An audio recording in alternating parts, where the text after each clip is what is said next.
Logo of U.S. Department of the Interior, U.S. Fish and Wildlife Service, and citside.org. Title on screen is How to Engage Your Community in Restoration Projects with Citizen Science. Module 2. Video of a hand holding a bird.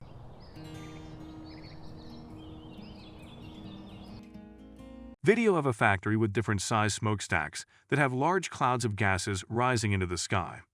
Next, a video of a large pile of trash on a hill next to the woods. NRDAR restoration projects are designed to compensate the public for injury to natural resources. Image of a sign that says Habitat Restoration in Progress with flowers and woods in the background. Then an image of new trees next to a path that is beside a river. Image title Big Bend Restoration Site, Jordan River, Utah.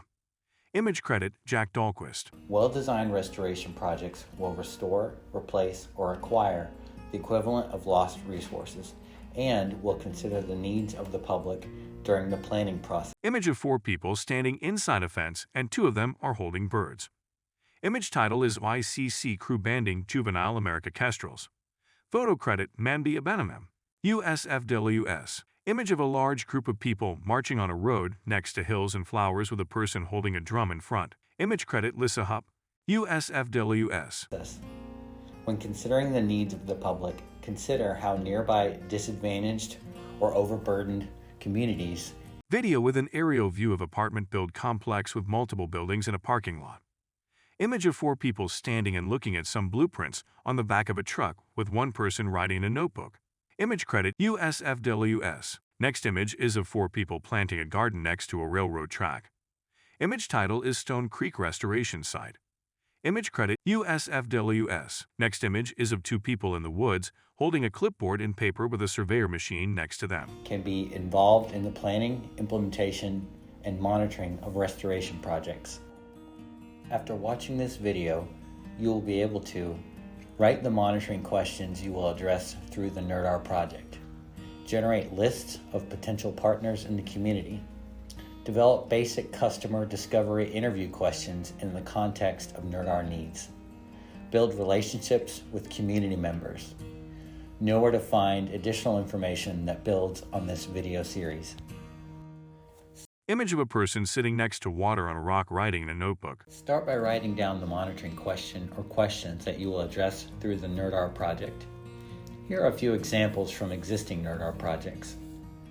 Did numbers of breeding migratory birds or diversity of species using the site increase post-restoration? Have native plants increased in number, diversity, or percent cover increased at the site post-restoration?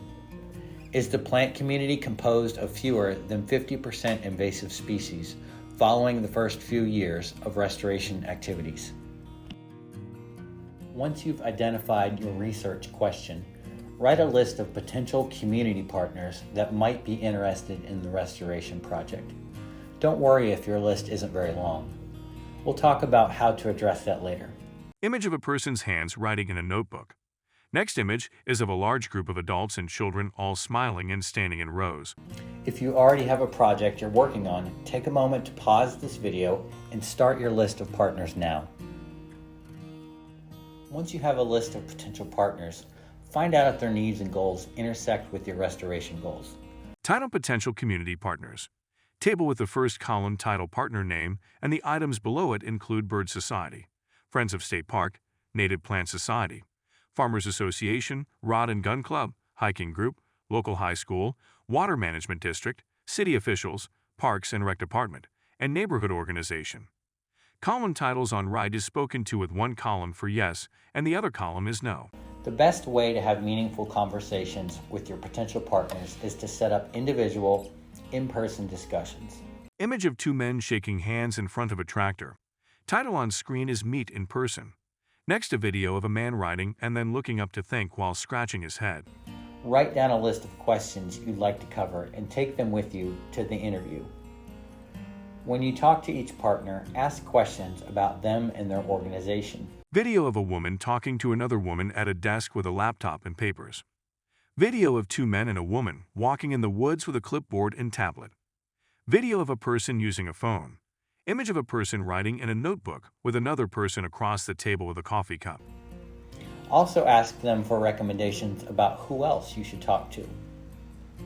Take notes about what they say so you can capture the conversation for later review.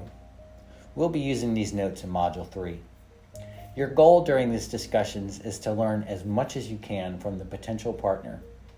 It's not to share all of your goals for the project. That comes later. Image of two birds on the edge of a bird bath, and one has its mouth open. Next is an image of a person at a desk looking at a laptop that has another person on the screen. If in-person interviews aren't possible, virtual meetings are the next best option. You'll still be able to pick up body language cues when the person is talking, which can be important to gauge how they are feeling. Video of a man holding a paper and writing on it with a pen while looking at a laptop screen and nodding his head. Next is a video of a woman holding a pen in front of a large computer screen with another person on it. She is nodding her head and begins to write and talk. In the business world, this method of quick, deep learning from potential partners early in your process is called customer discovery. Image of a drawing with the word customer in the center, and then lines with different colors going to other words around it, which include loyalty, benefit, relationship, communication, trust. Next is an image of a hand holding a compass with a desert and mountains in the distance. Customer discovery allows you to fail fast by learning about potential roadblocks or discovering a new idea early so you can pivot and reshape your project before you've gone too far down a particular path. Image of 5 people walking up a wooden boardwalk with grass and water in the background. Image title Blackwater National Wildlife Refuge. Image credit Michael Carlo, USFWS. Next is an image of 8 people standing in front of a stone archway. They are holding signs that say Neosho Proud. Image title is Neosho Friends Crew. Image credit USFWS. It's an excellent strategy for learning as much as you can about your partners before you begin implementing your restoration project. Here are some common, effective questions you can ask during your conversations. What does a typical workday look like for you? What drives your organization and why? When you think of restoration site X, what comes to mind and why? What would you like to see your restoration site X look like in 5 years and why? How do you engage the public in the work that you do? What are your biggest challenges and pain points working with the public and why? Who else do you think I should talk to, learn from, about this restoration site? Would you like to be kept in the loop as we move forward with our project? If you want to explore these ideas further or find additional questions to ask, do an internet search of customer discovery. Video has a close-up of a search box that says searching and then with the words searching for being typed in. Next is an animated graphic of a person sitting in a chair and scrolling a large screen that has lines and square shapes that look like a website. There is a search box on the top that has the customer discovery in it. There are blogs and books about the subject to inspire your discussions. Here's one way a customer discovery interview might sound. Video of 2 people sitting in chairs and talking. Next is an image of 2 people talking at a table with coffee, and one person has a pen and a notebook. When you think about the river site, what do you think of? Well, that river is pretty dirty and dangerous. The slopes have been washed out during recent storm events, and it's not safe to go down now. Plus, people throw a lot of trash. If you could improve the site, what would you do? Great question. I think I'd fix the banks so people can actually get to the river and interact with it. Video of a river under a bridge with trash all over the banks and in the water. There are cars and a person on a bike crossing the bridge. Next is a video of a bench next to water with a bridge in the background. Then I'd put in a walking and biking trail and a bench for people to sit on. I'd love to see a fishing pier installed and maybe a waiting area for kids so that our community can reconnect with the river. Many advocates of the customer discovery process encourage setting up meetings with each partner that are 15 to 30 minutes each. Image of a woman wearing an attendee tag standing and talking to another person. Graphic of a stopwatch. Next is a graphic of 4 shoulders and heads connected in a group and another graphic of a calendar with a star on it. You want to respect their time as well as yours while gaining as much insight as possible. Set a goal to talk to 5 to 10 people over a 2-week period. It may sound ambitious now, but you'll be surprised at how much valuable information you can learn when you commit to the process. Start by blocking off an hour or two in your schedule and talk to 2 to 4 people during that time. Image of 3 people sitting at a table having coffee, and a woman is raising both of her hands in the air and smiling while the other woman claps. Next image is 3 people sitting at a table having coffee, and one man is wearing a shirt that says volunteer. The conversations will feel easier once you've done a few. If you're nervous, schedule the early discussions with people you are comfortable with to make it easier. Image of an older man sitting on a couch talking with another man while drinking coffee and pointing.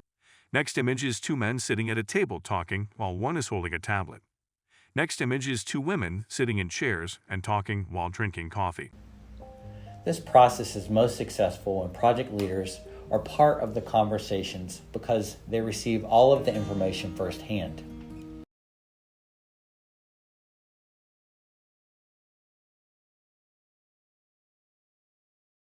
Image of 4 men in business attire standing and talking.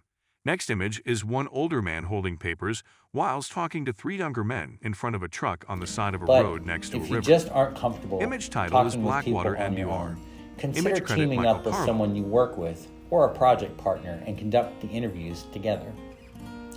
The more people you meet with, the better. Title on the page is More People Equal Better Feedback. There is a graphic of 4 people with conversation bubble over their heads.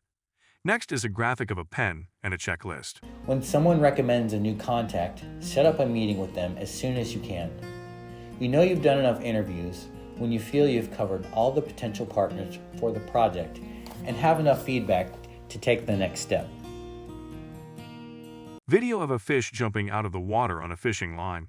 Next is an image of 4 people sitting in a circle talking with notepads. Then an image with 8 people standing in a row on sand with plants, and some are wearing brown uniforms. Image title is Monomoy National Wildlife Refuge. Image credit, Ryan Haggerty, USFWS. Congratulations!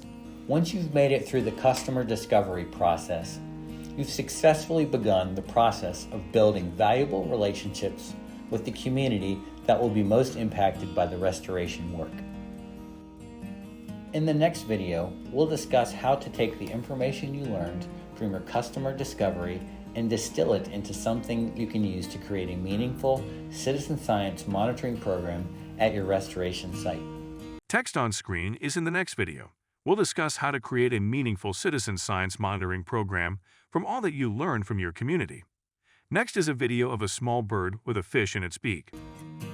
For more information about this video series, visit doi.gov/restoration. Video of a bird flying in the sky. Video credit Sarah Newman Sitsai. Title on screen, thanks for watching. Text on screen is narration John Eisenhart, POI. Production Sarah Newman, Sitsai at Colorado State University. Special thanks to Chris Klein, USFWS. Ryan Balmer, USFWS. Daniel Mock, State of Minnesota. Jacob Martin, USFWS. Matt Struckoff, USGS. Tim Holzel, DOI. Sherry Skipper, USFWS, and all the partners of the Big Bend of the Jordan River Science Coordination Team. Logo of U.S. Department of the Interior, U.S. Fish and Wildlife Service, and Sitsai.